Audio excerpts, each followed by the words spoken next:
ಬೇಡಿಕೆ ಇದೆ ಸರ್. ಅಲ್ಲ, ಬೇಡಿಕೆ ಇದೆ. ಫಸ್ಟ್ ಬೇಡಿಕೆ ಬೇರೆ ತರ ಇರುತ್ತೆ ಮನಸ್ಸಲ್ಲಿ. ಚೆನ್ನಾಗಿ ಆಗ್ತದೆ, ಒಂದಷ್ಟು ಏನೋ ಕಲೆಕ್ಟ್ ಮಾಡ್ಕೊಂಡು ಒಂದಷ್ಟು ಇರ್ತವೆ, ಗೊತ್ತಿರುತ್ತಲ್ವ ಬೇಡಿಕೆಗಳು. ಈಗ ಒಂದು ಏನು ಬಿಡಲ್ಲ ನಮಗೆ, ಒಂಚೂರು ಹೆಸರು ಕೊಟ್ಬಿಟ್ಟು ಸಾಕು ಅಂತ ನಮ್ಮ ಇನ್ನೊಬ್ರಿಗೆ ಯಾರು ಹೇಳಿರೋದು. ಸರ್ ರಿಲೀಸ್ ಆಯ್ತು, ಈಗ ಹೆಸರಿಟ್ಕೊಂಡು ಏನು ಸರ್ ಮಾಡ್ತೀರಾ ಅಂತ ಅವರು. ಅಂದ್ರೆ ಯಾವಾಗ ನಾನು ಇದಕ್ಕೆ ಹೋಗ್ತೀನಲ್ಲ, ಲೀಗಲ್ ಆಗಿ ಹೋಗ್ತೀನಿ ಅಂತ ಅಂದಾಗ ಇದು ಸ್ಟಾರ್ಟ್ ಆಗಿದ್ದು. ಇಲ್ಲ ಆಮೇಲೆ ಅಲ್ಲಿ ಹೋಗ್ಬಿಟ್ಟು ಡಾರ್ಲಿಂಗ್ ಕೃಷ್ಣ ನನ್ನ ಕ್ಲೋಸ್ ಫ್ರೆಂಡು, ನನ್ನ ಬೆಸ್ಟ್ ಫ್ರೆಂಡು ಆ ವಿಡಿಯೋ ಇರಬೇಕು, ನೋಡಿರ್ಬೇಕು ಎಲ್ಲರೂ. ಬೆಸ್ಟ್ ಫ್ರೆಂಡು ಇಂಥ ಗುರುದೇಶ್ ಪಾಂಡೆನ ನನ್ನ ಬೆಸ್ಟ್ ಫ್ರೆಂಡು ಅಂತಂದರೆ ನನ್ನನ್ನು ಮನೆಗೆ ಸೇರಿಸ್ತಾರೆ ಸರ್. ನಾನು ಹೆಂಗೆ ಬದುಕು ಬಂದಿದ್ದೀನಿ ಅಂತ ನೀವೆಲ್ಲರೂ ನೋಡಿದ್ದೀರ. ಗುರುದೇಶ್ ಪಾಂಡೆ ಏನು ಮಾಡ್ಕೊಂಡು ಬಂದಿದ್ದಾರೆ ಅಂತ ನೀವೆಲ್ಲರೂ ನೋಡಿದ್ದೀರ ಅಲ್ವಾ? ಅವ್ರನ್ನ ನನ್ನ ಬೆಸ್ಟ್ ಫ್ರೆಂಡ್ ಅಲ್ಲ ಸರ್.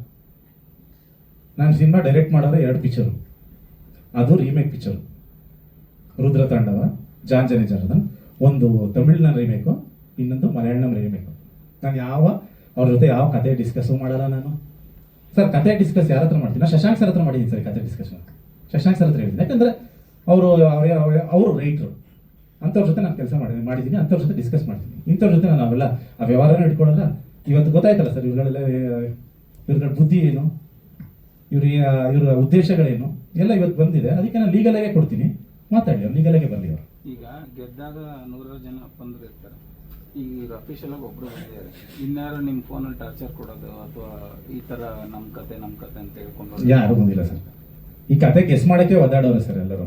ಏನ್ ಮಾಡಿರ್ಬೋದು ಹೋಮ್ ಆಫ್ ಹೇಳ್ತೀರಿ ಅನ್ನೋದನ್ನ ಗೆಸ್ ಮಾಡಕ್ಕೆ ಸಿಕ್ಕಾಪಟ್ಟೆ ಒದ್ದಾಡಿದ್ದಾರೆ. ಇನ್ಫ್ಯಾಕ್ಟ್ ಇವತ್ತು ನೀವು ಕೋರ್ಟ್ ರೂಮ್ ಡ್ರಾಮಾ ಅಂತ ನಾನು ಮೈಕಲ್ ಹೇಳಿದ್ರು ಕೂಡ ಥಿಯೇಟ್ರಲ್ಲಿ ಕೂತ್ಕೊಂಡಾಗ ಅವ್ರು ಗೆಸ್ ಮಾಡಲ್ಲ.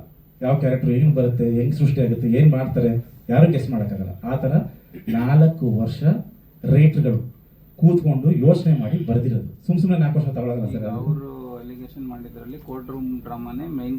Court room drama sir, court room drama ಅದು ಪೇಟೆಂಟ್ ಸರ್ ಅವ್ರದ್ದು, ಯಾರು ಅದನ್ನ ಹಾಕೊಳ್ಳಂಗಿಲ್ಲ. ಒಂದೊಂದು ಹೇಳ್ತೀನಿ, ಒಂದು ಶರಣ್ಗೇನೋ ಮಾಡಿ ರಮೇಶ್ ಅರವಿಂದ್ ಅವರು ಬಂದು ಲಾಯರ್ ಆಗೇನೋ ವಾದ ಮಾಡೋ ಥರದ್ದಿತ್ತು, ಮಗ ಅಪ್ಪಂದು ವಿಷಯ ಅನ್ನೋದು ಅವರು ಹೇಳಿರೋದು. ಮಾಡ್ಲಿ ಸರ್, ನಾನು ಬೇಡ ಅಂದ ಸರ್. ಅದು ಅದನ್ನೇ ಗೂಗಲ್ ಇರೋದು ಕತೆ ಸರ್, ಅದು ಆಲ್ರೆಡಿ ನಡೆದಿರೋದು ವಿಷಯ. ಮಾಡ್ಲಿ, ಯಾರು ಬೇಡ ಅಂತ ಅವ್ರಿಗೆ. ಕೋರ್ಟ್ ರೂಮ್ ಡ್ರಾಮಾ ಎಷ್ಟು ಬಂದಿದೆ ಸರ್ ಸಿನಿಮಾದಲ್ಲಿ? ಅಜಯ್ ರಾವ್ ಅವ್ರದ್ದು ಬರಲಿಲ್ಲ ಸರ್ ಕೋರ್ಟ್ ರೂಮ್ ಡ್ರಾಮಾ. ಎಷ್ಟು ಪಿಕ್ಚರ್ ಬಂದಿಲ್ಲ ಸರ್. ನೀವು ಮಾಡಿ ಕತೆ, ಯಾರು ಬೇಡ ಅಂತವ್ರು ನಿಮಗೆ?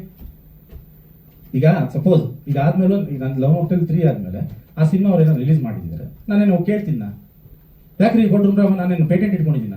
ಈಗ ಲವ್ ಮಾಕ್ಟೇಲ್ ಫಿಲಮಲ್ಲಿ ಹೀರೋಯಿನ್ನು ಕ್ಯಾನ್ಸರ್ ಬಂದು ತೀರೋಗ್ತಿದ್ದಾರೆ ಅಲ್ವಾ ಸರ್? ನಿಧಿಮಾ ತೀರೋಗಿದ್ದಾರೆ. ನೆಕ್ಸ್ಟ್ ಇಂಡಸ್ಟ್ರಿಯಲ್ಲಿ ಯಾರಾದರೂ ಕಥೆಯಲ್ಲಿ ಹೀರೋಯಿನ್ ಕ್ಯಾನ್ಸರ್ ಬಂದು ತೀರೋದ್ರೆ ಅದು ನಂದು, ಅದು ನಾನು ಪೇಟೆಂಟ್ ತಗೊಂಡಿದ್ದೀನ? ಹಂಗಾಯ್ತು ಈ ಕಥೆ. ಇದು ಈಗ ನಿಮ್ಮ ಹತ್ರ ಬಂದು ಈಗ ಲವ್ ಮಾಕ್ಟೇಲ್ 3 ನೋಡಿದಾದ್ಮೇಲೆ ಅವ್ರು ಹೇಳ್ತಾರಂತೆ ನಿಮ್ಮ ಹತ್ರ, ನೀವು ನಮ್ಮ ಸ್ಟೋರಿನ ಇದರಲ್ಲಿ ಇದು ಮಾಡ್ಕೊಂಡಿದ್ದೀರಾ, ತಗೊಂಡಿದ್ದೀರಾ ಅಂತ ಹೇಳ್ಬಿಟ್ಟು ಅವಾಗ ನೀವು ಹೇಳ್ತೀರಂತೆ, ನನಗೆ ಸ್ಟೋರಿ ನೀವು ಹೇಳಿದ ನೆನಪೇ ಇಲ್ಲ, ಕತೆ ಹೇಳಿದ್ದು ಅಂತ ಹೇಳಿದಿರಂತೆ. ಸೊ ನೀವು ಇಲ್ಲಿ ನೋಡಿದ್ರೆ ಹೇಳಿದ್ರಿ ಲಕ್ನೋ ಅಲ್ಲಿ ನಡೆದಿರೋ ಸ್ಟೋರಿ ಇಟ್ಕೊಂಡು ಇವ್ರು ನನ್ನ ಹತ್ರ ಬಂದ್ರು ಅಂತ. ಅಲ್ಲ ಕೊಡ್ತೀನಿ ಅಂತ ಕೇಳಿ. ನಾನು ಸಿನಿಮಾ ಗೆದ್ದಿರೋ ಖುಷಿ ಆರಾಮಾಗಿ ಮಲಗಿದ್ದೀನಿ. ರಾತ್ರಿ 1 ಗಂಟೆ ಬರುತ್ತೆ. ನಾನು ಶಾಕ್ ಆಗಿ ಏನು ಯಾಕೆ ಮಾಡ್ತಾವ್ರೆ, ಪಿಕ್ಚರ್ ನೋಡಿದ್ರೆ ಕೇಳ್ತಾರೆ, ಹೇಳ್ರಿ ನಮ್ದು ಎತ್ಕೊಂಡ್ಬಿಟ್ಟಿದ್ದೀನಿ ನಾನು. ಅಲ್ಲೋ ಏನು ಅಂದೆ, ನಾನು ನಿಮ್ಗೆ ಹೇಳಿದ್ನಲ್ಲ. ಇವರು ಹೇಳಿ, ಈಗ ನಾನು ನಿಮ್ಗೆ ಏನು ಹೇಳಿದ್ನಲ್ಲ ಕೇಸು, ಇದು ನನಗೆ ಅವರು ಎಕ್ಸ್ಪ್ಲೇನ್ ಮಾಡಿದ್ದು ಬಹುಶಃ ಒಂದು 2 ಮಿನಿಟ್ಸ್ ಅಥವಾ 3 ಮಿನಿಟ್ಸಲ್ಲಿ. ಹಿಂಗಿದೆ ಕೇಸು, ಅದ್ರ ಫೋಟೋನು ತೋರಿಸಿದ್ರು ನನಗೆ. ಸೊ ಅವಾಗ ಅವ್ರು ಹೇಳಿದ್ರು, ಯಾಕಂದ್ರೆ ಅದಾದ್ಮೇಲೆ ನನಗೆ 3-4 ಕತೆ ಡೀಟೇಲ್ ಆಗಿ ಹೇಳಿದ್ರು. ಒಂದು ಹಳ್ಳಿ ಕತೆ ಹೇಳಿದ್ರು, ಒಂದು ಇನ್ನೊಂದು ಯಾವುದಾದ್ರು ಕತೆಗಳು ಹೇಳಿದ್ರು. ನಾನು ವರ್ಷಕ್ಕೆ 100 ಕತೆ 150 ಕತೆ ಕೇಳ್ತಿರ್ತೀವಿ. ಆಮೇಲೆ ಅಂತ ಆಮೇಲೆ ನಾನೇನು ಮಾಡಿದೆ, ಗೂಗಲ್ ಹೊಡೆದೆ, ಏನೋ ನೋಡಿರಲಿಲ್ಲ ಆ ಕೇಸು. ಅದು ಜ್ಞಾಪನ ಅವ್ರ ಮುಸ್ಲಿಂ ಅಂತ ಮಗ ಸಾಕ್ತಾ ಇರೋದಂತ ಒಂದು ಗೊತ್ತಿತ್ತು. ಸುಮ್ಮನೆ ಅದು ಅಷ್ಟೇ ಹೊಡೆದಿದ್ದು ನಾನು ಗೂಗಲಲ್ಲಿ, ಯಾರನ್ನೂ ಕೇಳಿಲ್ಲ. Hindu man adopted Muslim girl ಅಂತ ಸುಮ್ಮನೆ ಹೊಡೆದೆ, ಅಲ್ಲ ಸಾರಿ ಮುಸ್ಲಿಂ ಬಾಯ್ ಅಂತ. ಅದೇ ಬಂದ್ಬಿಡ್ತು ಕೇಸು ಇದರಲ್ಲಿ ಗೂಗಲ್. ಅದಕ್ಕೆ ಹೇಳಿದ್ದು ಒಂದ್ಸರಿ ಹೊಡೆದು ಬಂದ್ಬಿಡುತ್ತೆ ಅಂತ. ಅದನ್ನೇ ನಾನು ನಿಮ್ಗೆ ಹೇಳಿದ್ದು ಅಷ್ಟೇ. ನನಗೇನು ಅದು ಯಾರು ನೆನಪಿರಲಿಲ್ಲ. ಈ ಆರೋಪ ನಿಮ್ಮ ಸಿನಿಮಾಕ್ಕೆ ಪ್ಲಸ್ ಆಯ್ತಾ ಮೈನಸ್ ಆಯ್ತಾ? ಸರ್ ಪ್ಲಸ್ಸು ಮೈನಸ್ಸು ನನಗೆ ಇದು ಯಾವುದು ಬೇಡ ಸರ್. ನೆಗೆಟಿವ್ ಪಬ್ಲಿಸಿಟಿ ನನಗೆ ಬೇಡ.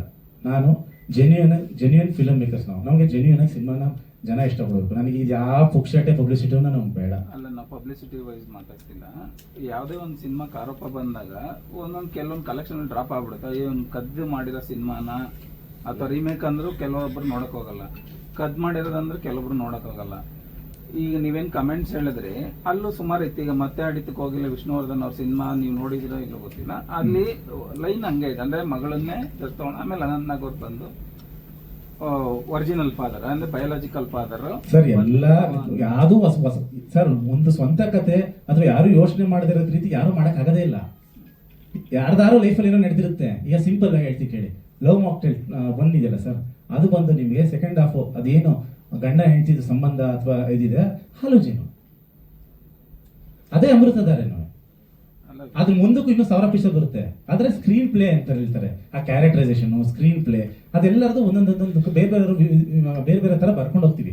ಈಗ ಇದಕ್ಕೆ ಬರೋಣ, ಅದು ಲವ್ ಮಾಕ್ಟೇಲ್ 2 ಅಲ್ಲಿ ಬಂದು ಪರಮಾತ್ಮದಲ್ಲೂ ಅದೇ ಆಲೋಚನೆ ಸೇರಿರೋದು ಅಲ್ವಾ? ಅಲ್ಲಿರೋಂಥ ಕ್ಯಾರೆಕ್ಟರ್ ಬೇರೆ, ನಮ್ಮಲ್ಲಿ ನಿಧಿಮಾ ಕ್ಯಾರೆಕ್ಟರ್ ಆದಿ ನಿಧಿಮಾ ಅವ್ರ ಸಂಬಂಧನೇ ಬೇರೆ, ಅಲ್ಲ ಕುಸರ್ದು ದೀಪ ಸನ್ನಿಧಿ ಅವ್ರದ್ದು ಕ್ಯಾರೆಕ್ಟರೈಸೇಷನ್ ಆ ಸಂಬಂಧನೇ ಬೇರೆ, ಅದೇ ಬೇರೆ ಇದೇ ಬೇರೆ. ಬಟ್ ಆ ಕಾನ್ಸೆಪ್ಟ್ಗಳು ಅಥವಾ ಇದು ಅದು ಎಲ್ಲದರಲ್ಲೂ ಬಂದೇ ಬರುತ್ತೆ. ಅದು ಮೀರಿ ಯಾರು ಕತೆ ಮಾಡಕ್ ಸಾಧ್ಯ ಇದೆಯಾ ಗೊತ್ತಿಗೆ? ಪ್ರೀವಿಯಸ್ 2 ಪಾರ್ಟಿಗೆ ಇಲ್ಲದೆ ಇರೋ ಆರೋಪ ಇದಕ್ಕೆ ಬಂದಿರೋದ್ರಿಂದ ಅದು ನೀವು ಅಲ್ಲಲ್ಲ, ಆ ಪ್ರೀವಿಯಸ್ 2 ಪಾರ್ಟಲ್ಲಿ ಇರೋ ಆರೋಪ ಇಲ್ಲಿ ಬಂದಿದೆ ಅಂದಕ್ಕೆ ನಾನು ನಿಮ್ಗೆ ಉತ್ತರನೇ ಕೊಟ್ಟಿದ್ದೀನಲ್ಲ. ಏನಾಗಿದೆ ಸರ್, ಇವ್ರು ಬಂದು ಹೇಳಿದ್ದು ನಿಮಗೆ 2023 ಅಷ್ಟರಲ್ಲಿ ಆಲ್ರೆಡಿ ನಿಮ್ದು ಸ್ಟೋರಿ ರೆಡಿ ಇತ್ತ ಲವ್ ಮಾಕ್ಟೇಲ್ 3 ಬಗ್ಗೆ. ಯಾಕಂದ್ರೆ ನೀವು ಒಂದು ಇಂಟರ್ವ್ಯೂ ಅಲ್ಲಿ ಹೇಳ್ತೀರಾ, ನಾನು ಮಗಳು ಕಾಡದಿಂದ ಗೋವಾಗೆ ಹೋಗಿದ್ದೆ, ಗೋವಾದಲ್ಲಿ ಎಲ್ಲ ಸ್ಟೋರಿ ಬರ್ಕೊಂಡ್ ಬಂದ್ಬಿಟ್ಟೆ 3-4 ದಿನದಲ್ಲಿ ಅಂತ ಹೇಳ್ಬಿಟ್ಟು. ಸೊ ಅದನ್ನ ಅವರು ಕೂಡ ಮೆನ್ಷನ್ ಮಾಡಿದ್ರು, ಒಂದು ಸ್ಟೋರಿ ಬರೆಯೋಕೆ 3-4 ದಿನ ಸಾಕಾಗ್ಬಿಡುತ್ತಾ, ಇದು ನಮ್ಮ ಸ್ಟೋರಿ ಹೇಳಿದನ್ನ ಕೇಳ್ಬಿಟ್ಟು ಸೀದಾ ಅದನ್ನ ಬರ್ಬಿಟ್ಟಿದ್ದಾರೆ ಅಂತ ಹೇಳಿ 3-4 ದಿನದಲ್ಲಿ. 2023 ಕತೆ ಹೇಳಿದ್ರೆ ನಾನು ಅದನ್ನ 2025 ತನಕ ಕಾತ್ಕೊಂಡು ಅವಾಗ ಹೋಗಿ 3-4 ದಿನದಲ್ಲಿ ನಾನು ಯಾಕಮ್ಮ ಬರಲಿ? ನಿಮ್ಗೆ ಹೇಳಿದ್ನಲ್ಲ, ಯಾವಾಗಲೂ ಒಂದು cinema beginning, interval block, climax ಅದು ಯಾವಾಗಲೂ ಫಿಕ್ಸ್ ಆಗಿರುತ್ತೆ. ಆ ಫಿಕ್ಸ್ ಆದ್ಮೇಲೆ ನಾವೇನ್ ಮಾಡ್ತೀವಿ ಅಂದ್ರೆ ಸ್ಕ್ರೀನ್ ಪ್ಲೇ ಮಾಡ್ತೀವಿ. ಈ ಕ್ಯಾರೆಕ್ಟರ್ ಬಂದ್ರೆ ಹೆಂಗೆ, ಆ ಕ್ಯಾರೆಕ್ಟರ್ ಬಂದ್ರೆ ಹೆಂಗೆ, ಇದು ಬಂದ್ರೆ ಹೆಂಗೆ. ಈಗ ನಾನು ತುಂಬಾ ಡೀಟೇಲ್ ಆಗಿ ಹೋಗಕ್ಕಾಗಲ್ಲ. ಅಲ್ಲಿ ಏನೇನು ಅಂದ್ರೆ ನಾವು ಯಾವ್ಯಾವ ತರ ಯೋಚನೆ ಮಾಡಿದ್ವಿ ಅದೆಲ್ಲ ಒಂದು 50 ತರ ಹಂಗೆಲ್ಲ ಯೋಚನೆ ಮಾಡಿರ್ತೀವಿ. ಈಗ ನಮಗೆ ಶಾಂತ ಕ್ಯಾರೆಕ್ಟರ್ ಬರುತ್ತೆ, ಆ ಶಾಂತ ಕ್ಯಾರೆಕ್ಟರ್ ಮುಂಚೆ ಇನ್ನೊಬ್ಬ ಮೇಲ್ ಕ್ಯಾರೆಕ್ಟರ್ ಅಂತ ಅನ್ಕೊಂಡ್ವಿ, ಅಲ್ಲಿ ಅದಕ್ಕೇನು ಅವನ ಬ್ಯಾಕ್ ಸ್ಟೋರಿ ಏನು, ಅವೆಲ್ಲ ಸುಮಾರು ತರ ವಿಷಯಗಳನ್ನ ನಾವು ಅನ್ಕೊಂಡಿರ್ತೀವಿ. ನಾವು ಆಕ್ಚುಲಿ ಒಂದು 100 ಲೈನ್ ಮಾಡಿದ್ವಿ. ನಾವು 2022 ಎಂಡಿಂದ ಕೃಷ್ಣ ಹೇಳ್ದಂಗೆ ಆಲ್ಮೋಸ್ಟ್ 3.5-4 ವರ್ಷ ಸಿನಿಮಾ ಬರಿತಾನೆ ಇದೀವಿ. ಅಂದ್ರೆ ಕಾನ್ಫ್ಲಿಕ್ಟ್ ಅದೇ ಇರುತ್ತೆ, ಕಾನ್ಫ್ಲಿಕ್ಟ್ ಅದೇ. ಬಟ್ ಈ ಸ್ಕ್ರೀನ್ ಪ್ಲೇ ಅಂತ ಬಂದಾಗ, ಪಾತ್ರಗಳಂತ ಬಂದಾಗ, ಈಗ ಜಗಮಮ್ಮಿ ಕ್ಯಾರೆಕ್ಟರ್ನ ನಮಗೆ ಇನ್ಕ್ಲೂಡ್ ಆಗಿದ್ದು ನಿಮಗೆ ಆಲ್ಮೋಸ್ಟ್ ನಾನು ಶೂಟಿಂಗ್ ಹೋಗೋಕ್ಕೆ ಮಾಡಬೇಕು ಅಂತ ಡಿಸೈಡ್ ಮಾಡೋದು ಒಂದು ಸ್ವಲ್ಪ ದಿನದಲ್ಲಿ. ಅಂದ್ರೆ ಆ ಕ್ಯಾರೆಕ್ಟರ್ ಫಸ್ಟ್ ನಾನು ಅನ್ಕೊಂಡಿದ್ದು ಯಾವುದೋ ಒಂದು ಲೇಡಿ ಕ್ಯಾರೆಕ್ಟರ್ ಮಾಡ್ತಾರೆ ಅಂತ ಅನ್ಕೊಂಡಿದ್ವಿ, ಆಮೇಲೆ ಇವನ್ನ ತಂದ್ವಿ. ಸೊ ಆ ಥರ ಪ್ರತಿಯೊಂದು ಚೇಂಜಸ್ ಆಗ್ತಾ ಇರುತ್ತೆ. ಒಂದೊಂದು ಕ್ಯಾರೆಕ್ಟರ್ ಬಂದಾಗಲೂ ಫ್ಲೇವರ್ ಬೇರೆ ಆಗ್ತಾ ಹೋಗುತ್ತೆ ಪಾತ್ರ. ನೀವು ಹಂಗೆ ನೋಡಿದ್ರೆ ಜಗಮೂವಿನೇ ಇಲ್ಲ ಅಂದ್ರೆ ನಿಮಗೆ ಫಸ್ಟ್ ಆಫ್ ತುಂಬಾ ಪೇಲ್ ಅನ್ಸ್ಬಿಡುತ್ತೆ ನಿಮಗೆ. ಸೊ ನಮ್ಗೆ ಆ ಥರದ ಪಾತ್ರಗಳನ್ನ ತರ್ತೀವಿ. ಕೃಷ್ಣ ಅವ್ರಿಗೆ ನನಗೆ ಏನಾದ್ರು ಕತೆ ಐಡಿಯಾಸ್ ಬರ್ದಲೆ ನಮ್ಗೇನು ಬರೆಯಕ್ ಆಗ್ಲಿಲ್ಲ ಮುಂದೆ ಅಂದ್ರೆ ಇಂಥವ್ರ ಹತ್ರ ಕತೆ ಕದ್ದು ಸಿನಿಮಾ ಮಾಡ್ಬೇಕು ಅನ್ನೋ ಪರಿಸ್ಥಿತಿ ಬಂದ್ರೆ ನಾವು ಸಿನಿಮಾನೇ ಮಾಡ್ಬಿಡ್ತೀವಿ. ಸಿನಿಮಾನೇ ಮಾಡಲ್ಲ ಆನೆಸ್ಟ್ಲಿ. ಅಲ್ಲ ಹಂಗ್ ಬೇಕು ಅಂದ್ರೆ ಗೂಗಲ್ ಎಲ್ಲ ಸಿಗುತ್ತಲ್ಲ ಮ್ಯಾಮ್. ಏನಕ್ಕೆ ನಮ್ಗೆ ಯಾಕೆ ಕತೆಗಳು ಗೂಗಲ್ ಹೊಡೆದ್ರೆ ಎಷ್ಟು ಕತೆ ಬೇಕೀಗ ನೋಡಿ.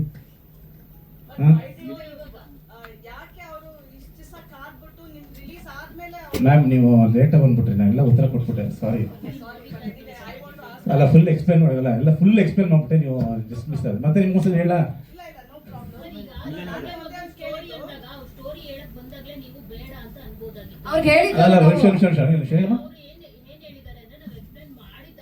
ಅಮ್ಮ ಎಕ್ಸ್ಪ್ಲೇನ್ ಅಲ್ಲಮ್ಮ, ಕೇಸ್ ಆಗಿತ್ತು ಅಂತ ಕೇಸ್ ಹಿಡಿರೋದು. ಅವ್ರು ಯಾವ ಸ್ಟೋರಿನೂ ಹೇಳಿಲ್ಲ, ಅಲ್ಲಿ ಏನ್ ಕೇಸ್ ನಡೆದಿತ್ತಲ್ಲ ಅದನ್ನ ನನಗೆ ತೋರಿಸಿದ್ರು, ಅದ್ರದ್ದು ಗೂಗಲ್ ಅಲ್ಲಿ ಅವ್ರ ಫೋಟೋನ ತೋರಿಸಿದ್ರು.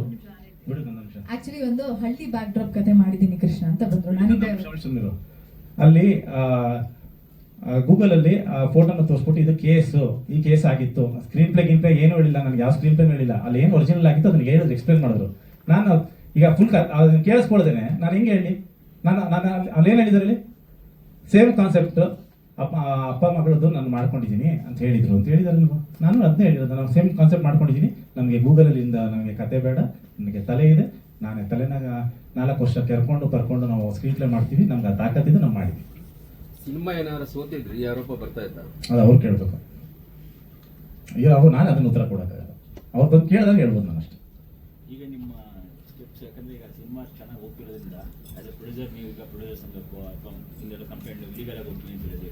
ಸೊ ಯಾವ ಸ್ಟೇಜಲ್ಲಿ ಏನೇನು ಮಾಡ್ಬೇಕು, ಏನೇನು ಇಲ್ಲ, ಫಾರ್ಮಲ್ ಆಗಿ ಚೇಂಬರ್ಗೆ ನಾವು ಕಂಪ್ಲೇಂಟ್ ಕೊಟ್ಟೆ ನಾವು ಲೀಗಲ್ ಅಪ್ರೋಚ್ ಮಾಡಬೇಕು. ಸೊ ನಾವು ಅದನ್ನ ಚೇಂಬರ್ಗೆ ಏನು ಲೆಟರ್ಗಳು ನೆನ್ನೆ ಎಲ್ಲ ಕೊಟ್ಟಾಗಿದೆ.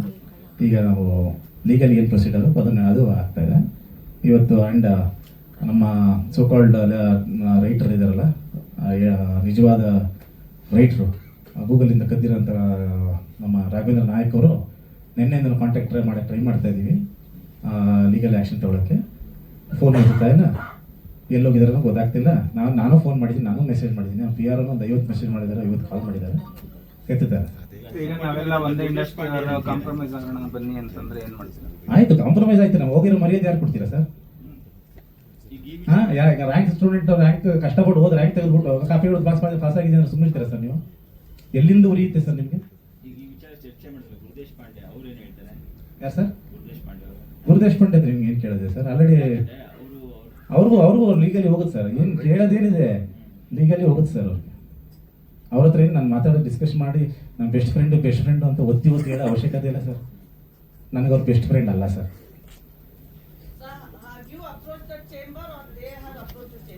ನಾನು ಲೀಗಲ್ ಹೋಗ್ತೀನಿ ಅಂತ ಫಸ್ಟ್ ಓಡೋಗ್ಬಿಟ್ರು.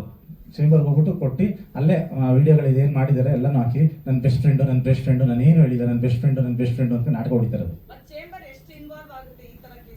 ಗೊತ್ತಿಲ್ಲ. ನಾನು ಫಸ್ಟ್ ಟೈಮ್ ಚೇಂಬರ್ಗೆ ಯಾವುದೋ ಕಂಪ್ಲೇಂಟ್ ಅಂತ ಲೈಫಲ್ಲಿ ಹೋಗ್ತಾ ಇರೋದು. ನಾನು ಚೇಂಬರ್ ಬಹುಶಃ ಇದ್ದವ್ರಿಗೆ ಒಂದು 2-3 ಸಲ ಹೋಗಿರ್ಬೇಕು. ಒಂದು ಲವ್ ಮಾಕ್ಟೇಲ್ ರೈಟರ್ ರಿಜಿಸ್ಟರ್ ಮಾಡ್ಸಕ್ಕೆ ಹೋಗಿದ್ದೆ. ಅದು ಬಿಟ್ಟರೆ 2 ರಿಜಿಸ್ಟರ್ ಮಾಡ್ಸಕ್ಕೆ ಹೋಗಿದೆ. ಅದಾದಮೇಲೆ ನಾನು ಹೋಗೇ ಇಲ್ಲ. ಇಲ್ಲ, ನನಗೆ ಅದು ಕಾಲ್ ಬಂದಿಲ್ಲ. ಕಾಲ್ ಮಾಡ್ತಾರೆ ಅಂತ ಹೇಳ್ತಾ ಇದ್ರು. ಸರಿ, ಮಾಡಲಿ ಬಿಡಿ. ಅವ್ರು ನಿಮ್ಮನ್ನು ಕರೆದು ಮಧ್ಯಸ್ಥಿಕೆಯಲ್ಲಿ ಇಬ್ಬರನ್ನು ಕರೆದು ಏನಾರ ಮಾತುಕತೆ ಬಂದ್ರೆ ಹೋಗ್ತೀರಾ ಹೋಗಲ್ಲ? ಮಧ್ಯಸ್ಥಿಕೆನಾ? ಅಂದ್ರೆ ಅವ್ರ ಚೇಂಬರ್ ಅಲ್ಲ, ಚೇಂಬರ್ ಕರೆದ್ರೆ ಡೆಫಿನೆಟ್ಲಿ ಚೇಂಬರ್ನ ಗೌರವ ಕೊಡ್ತೀವಿ. ಬಟ್ ಲೀಗಲಿ ಮಾತ್ರ ನಾನಂತೂ ಬಿಡಲ್ಲ ಸರ್, ನಾನಂತೂ ಬಿಡಲ್ಲ. ಈಗ ಲೀಗಲಿ ಬಿಡಲ್ಲ ಅಂತ ಹೇಳ್ತಾ ಇದ್ದಾರೆ. ಡಿಫರ್ಮೇಷನ್ ಕೇಸ್ ಆಗ್ತದೆ ಅಥವಾ ಯಾವ ತರದ ಕೇಸನ್ನ? ಅಲ್ಲ, ಅದು ಲಾಯರ್ ಡಿಸೈಡ್ ಮಾಡ್ತಾರೆ ಯಾವ ಥರ ಕೇಸು ಏನು ಡೀಟೇಲ್ ಎಲ್ಲ ಅವ್ರು ಮಾಡ್ತಾರೆ. ಯಾಕಂದರೆ ನಾನು ಸಿನಿಮಾ ಕತೆ ಬರಿಬೋದು, ಇದಕ್ಕೆ ನಮ್ಗೆ ಇದಕ್ಕೂ ಡೀಟೇಲಾಗಿ ನನಗೆ ಗೊತ್ತಾಗಲ್ಲ. ಅದು ಅವ್ರು ಮಾಡ್ತಾರೆ. ನಾವು ಏನು ವಿಷಯ ನ್ಯಾಯವಾಗಿ ಏನು ಹೇಳಿದೀವಿ ಅದನ್ನೆಲ್ಲ ಕರೆಕ್ಟಾಗಿ ನಾವು ತಿಳಿಸ್ತೀವಿ.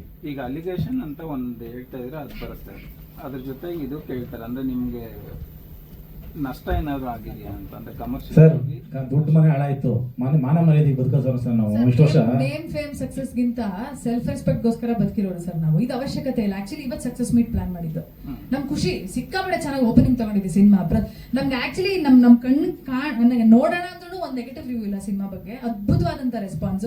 ಏನಕ್ಕೆ ಸರ್ ನಾವು ಇವತ್ತಿಲ್ಲಿ ಕುತ್ಕೊಂಡು ಜಸ್ಟಿಫೈ ಮಾಡಬೇಕು? ಇದು ಆಕ್ಚುಲಿ ನಾವು ಅಷ್ಟು ವರ್ಷಗಳ ಎಫರ್ಟ್. ನಾನು ಕೃಷ್ಣ ಹೇಳ್ತಿದ್ದೆ, ಲವ್ ಮಾಕ್ಟೇಲ್ 3 ನಮ್ಗೆ ಏನು ಹೆಸರು ತಂದು ಕೊಡ್ತಿದೆ. ಇದು ಈ ಸಿನಿಮಾ ಸಕ್ಸಸ್ ಅಲ್ಲ. ಇದು ನಾವು 2019 ಅಲ್ಲಿ ಲವ್ ಮಾಕ್ಟೇಲ್ 1 ಶುರು ಮಾಡೋದಲ್ಲ ಸರ್, ಅವತ್ತಿಂದ ಬಂದಿರುವಂತ ಸಕ್ಸಸ್ ಈ ಸಿನಿಮಾದಲ್ಲಿ ನಾವು ನೋಡ್ತಾ ಇರೋದು. ಅಲ್ಲ, ನೀವೆಲ್ಲ ನೋಡ್ಕೊಂಡ್ ಬಂದಿದ್ದೀರಾ ನಮ್ಮ ಸ್ಟ್ರಗಲ್, ನಾವು ಹೆಂಗ್ ಮಾಡ್ಕೊಂಡ್ ಬಂದಿದ್ದೀವಿ ಅಂತ.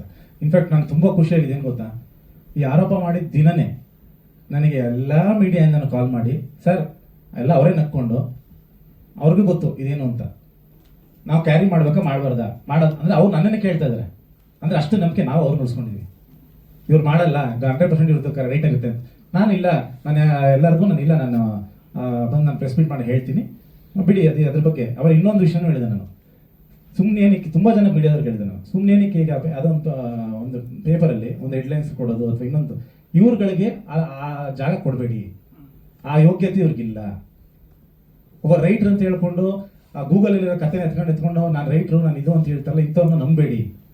ಅದಲ್ಲ. ನಾವೇನಕ್ಕೆ ಇವ್ರ ಥರ ಗೂಗಲಲ್ಲಿ ಎತ್ಕೊಂಡು ಮಾಡಂಗೆ ನಾವೇ 4 ವರ್ಷ ಬರೀಬೇಕಾ?